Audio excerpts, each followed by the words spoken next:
Okay folks, we're coming a little closer now as we get to wrapping. This is the next segment 3 where we're talking about wrapping. So now that I have my first knot set up, I have the right side, it's hanging off the side of the baguette over here in such a way. I'm going to now isolate my shamish, my longer wrapping cord. That's the longest one.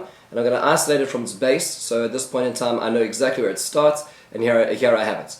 And we're going to now wrap it round, and the first round of wraps before the second knot are going to be 7 wraps. Which direction do you do it? So I usually do it the direction that I would wrap tefillin around my arm, which would be in the Ashkenazi tradition going towards one, going over and back towards one. Now notice that each time you do a wrap, it's a good idea to pinch it and hold it in place so it does not get loose.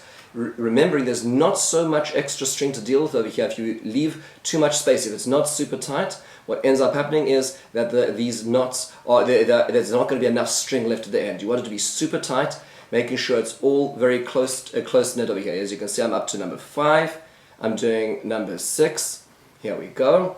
Here's number 6 and number 7. Little thing to think about at the end when I've got me on my 7 over here is I want to bunch them a little bit together. I have my 7 rings. Now here's the thing. We want to get our shamish, our long string, which is over here, reconnected to the 3 that it belongs to. So here's why it's helpful. I have my slip knot group on the one side, and now reunite my long one with the other 3. Being careful when you look back, I'm still pinching it, to make sure that there's still 7 circles. I want to make sure that there are 7 circles which remain, because sometimes when I finish and I reconnect it to the rest of its group, it turns to be only 6. You want to make sure that's careful. Now, I'm going to make my second knot. I'm pinching it so it's not going down.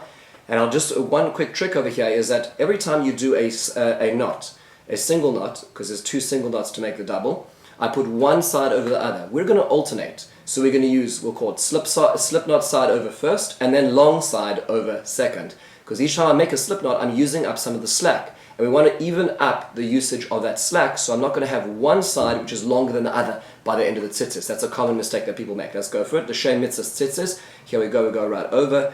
Slip knot side going over. I'm putting it close. Sometimes it's helpful just to grab it with the third hand or even the mouth just to get it over there. There we go, we tightened it in. Noting now that I still have 7 rings, which is great. And now doing the long one, the shamish one going over the top, so taking extra slack.